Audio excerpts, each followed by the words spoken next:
Nous sommes à présent au numéro 5 de notre émission Actes d'Excellence. J'espère que vous allez bien.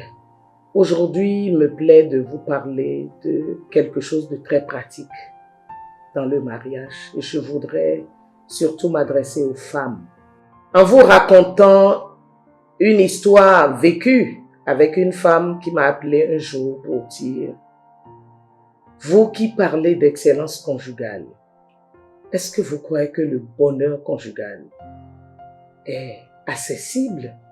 Est-ce que c'est atteignable? Parce que moi, je me suis mariée depuis 10 ans. Nous avons 3 enfants déjà, mon mari et moi. Et si je reste, c'est simplement parce que je ne veux pas que mes enfants grandissent sans leurs 2 parents. Je ne veux pas aller au divorce rien qu'à cause de ça. Sinon, ma vie de femme mariée est monotone. Voici comment les choses se passent. Mon mari, quand il va au boulot, il rentre tôt, aux environs de 19h le soir. Il gare son véhicule dehors, il vient nous visiter, il rentre à la maison, les enfants sont là, il tourne un peu quelques moments, il va prendre son bain, il se change et il repart. Quand il repart, c'est pour rentrer très tard le soir. Cette vie-là ne me plaît pas, mais bon. Et j'ai eu à cœur de vous en parler pour voir. Je dis, ah bon? Ok. Voici ce que je propose. Je propose 2 choses. Que tu puisses examiner ta vie à travers un passage biblique et que nous puissions convenir de quelques règles à appliquer pour une semaine et que à la fin de la semaine, nous puissions évaluer. Elle dit d'accord. Je dis voici le passage biblique.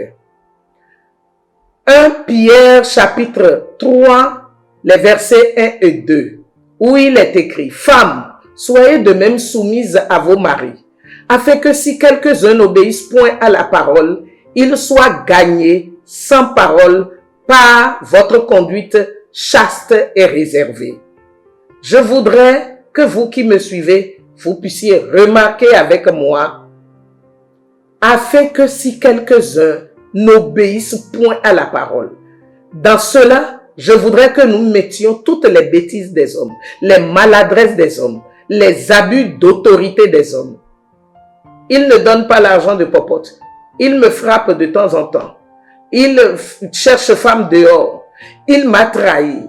Il fait ceci, il fait cela. Toutes les bêtises des hommes. C'est de ça que la Bible parle. Et maintenant, remarquez le deuxième point, qu'ils soient gagnés sans parole. Mais qui va les gagner? Je veux répondre, c'est Dieu.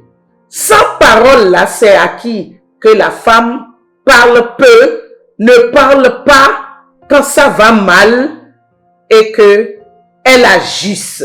Ça veut dire que les femmes mariées devraient être des personnes stratèges, qui sont très intentionnelles dans tout ce qu'elles font. Des personnes qui connaissent la théorie et vont à la pratique. Des personnes qui, après avoir prié, musulmanes, chrétiennes ou je ne sais quoi, toutes les religions confondues, quand vous avez fini de parler à votre Dieu, que vous puissiez aller aux actes. Et ces actes doivent respecter les principes et les pratiques du mariage. Quelles étaient les règles que j'ai conseillées à cette femme?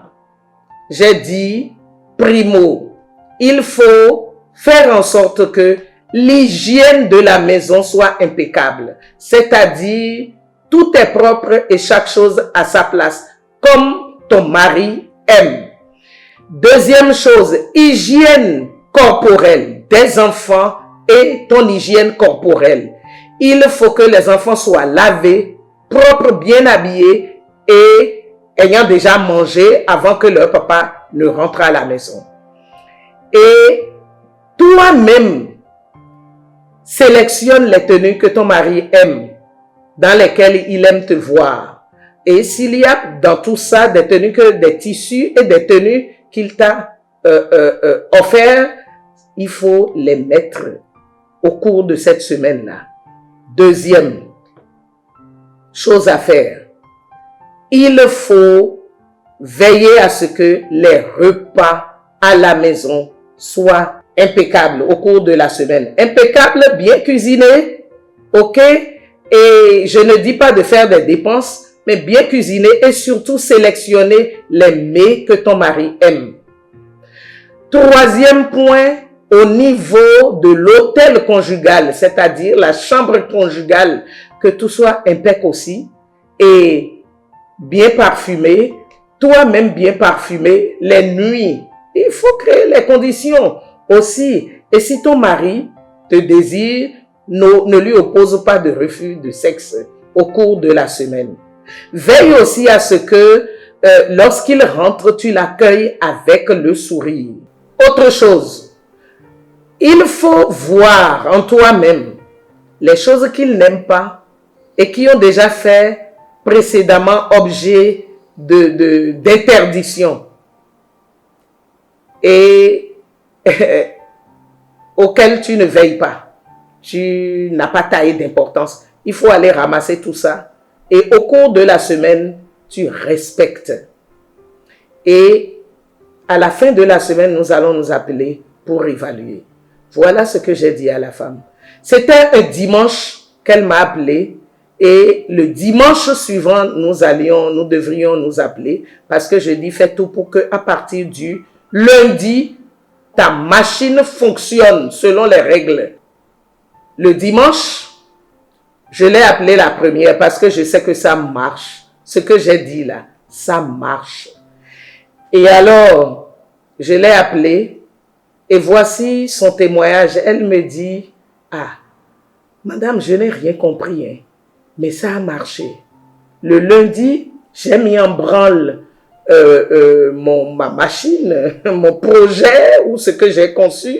Le mardi, quand il est venu, avec les mêmes constats, il a pris son bain, il est resté, mais j'ai constaté que mon mari n'est plus ressorti. Mercredi, il n'est plus ressorti. Mercredi, notre communication a commencé par s'améliorer. Jeudi, vendredi, samedi, vraiment, il a communiqué, il a dit, voilà les choses que j'aime que tu fasses franchement, etc. Et je t'avais interdit telle chose que tu n'observais pas, mais maintenant, et voilà. J'espère que vous m'avez reçu. La dame là était contente. Je continue de faire le suivi depuis plus de 2 ans déjà. Ça va dans son ménage parce qu'elle a revu sa copie, son comportement, ses manières d'agir. Elle a fermé sa bouche pour être intentionnelle et dans les actes. Donc, voilà tout ce que je voulais vous dire. Le bonheur conjugal est accessible. C'est atteignable. Ce n'est pas un vain espoir. Et il faut payer le prix pour toutes les bonnes choses. C'est tout simplement cela. N'oubliez pas que nous avons un slogan. Excellence conjugale parle du mariage. Et nous disons, mon mariage, j'y suis, j'y reste et je m'améliore. À la prochaine.